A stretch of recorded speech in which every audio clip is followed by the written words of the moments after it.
Morning guys.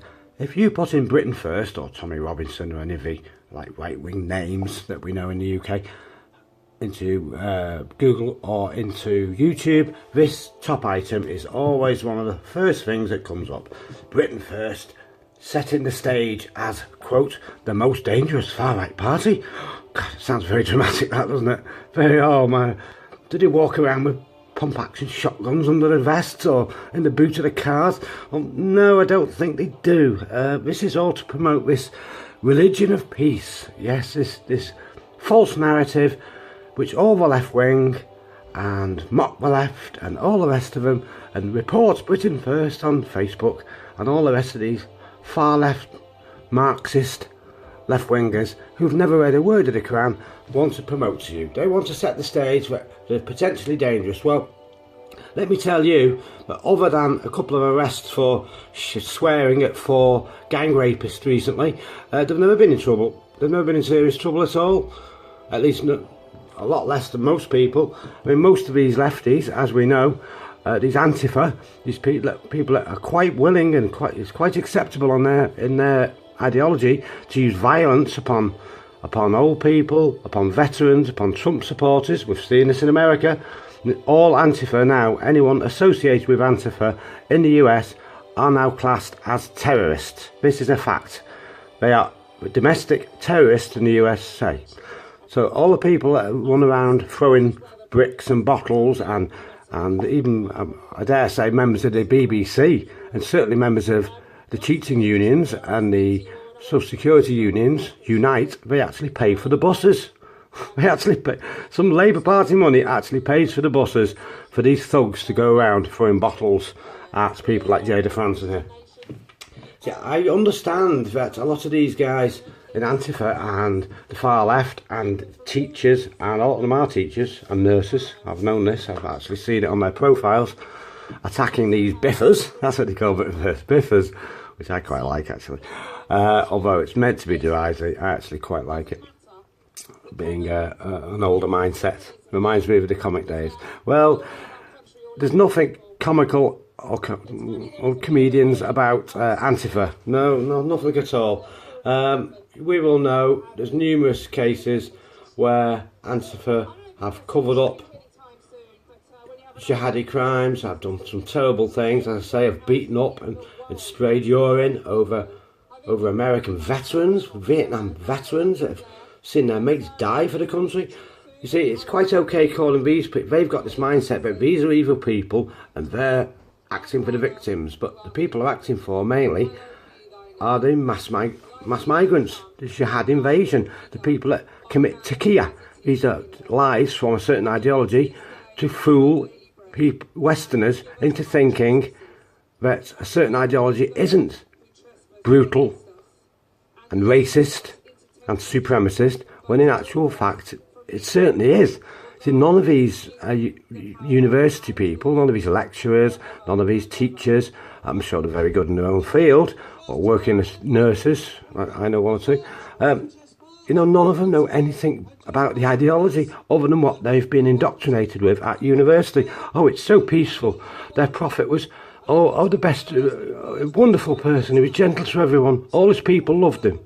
Well, even the people who he had, his own people, who he had hands and feet chopped off and eyes poked out and left in the desert to die. This is a fact. This is mentioned in their book. Yeah, so all I've got to say about it really is BBC and, as we know, CNN and NBC and ABC, they are part of the mass MMM fake news network. I mean, if you want to talk about dangerous, well, one ideology killed 22 of our kids and young people and mothers. These are some of the poor victims in Manchester. There's an old neighbour of mine, actually, and her daughter was there, and she's still having flashbacks. She's still too frightened to leave the house. This is kind of over a year later, well over a year later, from the 23rd of May 2017, and she's still having a terrible effect on her life. There's many of these people had brain injuries and lost eyes, and we never hear about this on the BBC, do we? Oh, we don't hear about how dangerous this British-born jihadi was that used a student loan to build a bomb to kill all these innocent people, all these kids, the youngest of whom was 8 years of age, for heaven's sake. But oh, of course, they all belong to the religion of peace. Or they were, oh, wait, no, they weren't really followers of this 7th century prophet. They were some other random group. This ideology has always been backward, savage, racist, and deeply supremacist. All members of this ideology call us dirty kuffar, dirty N-word, basically. That's basically what it means. I'll go as far as that.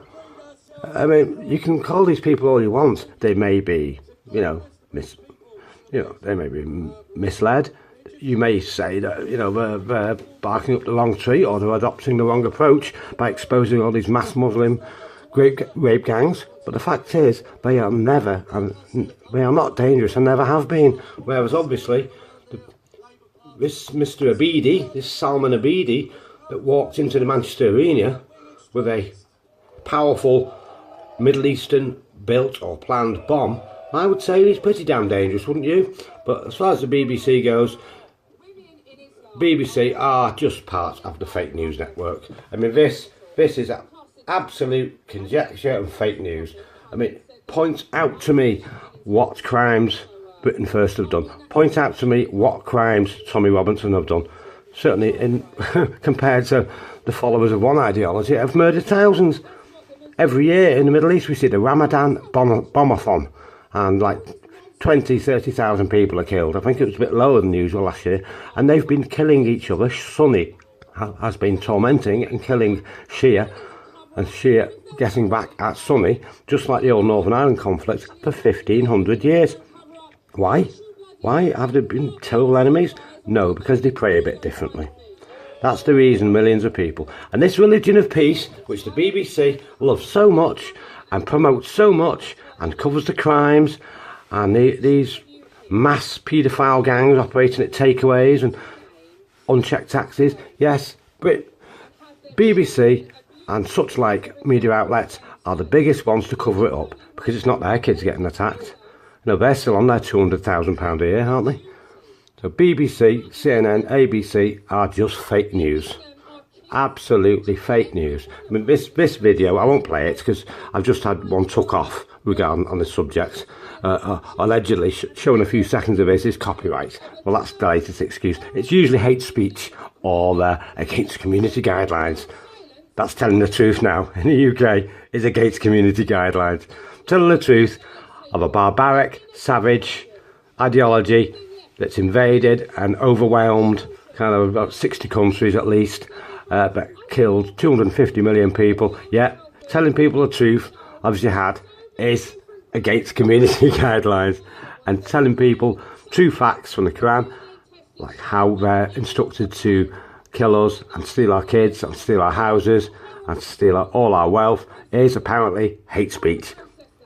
But every Quran in the land actually says they should do this. So how come all these Qurans with all this hate speech and telling them to murder us, how come none of that's been removed? Eh? Ask yourself that. See you guys.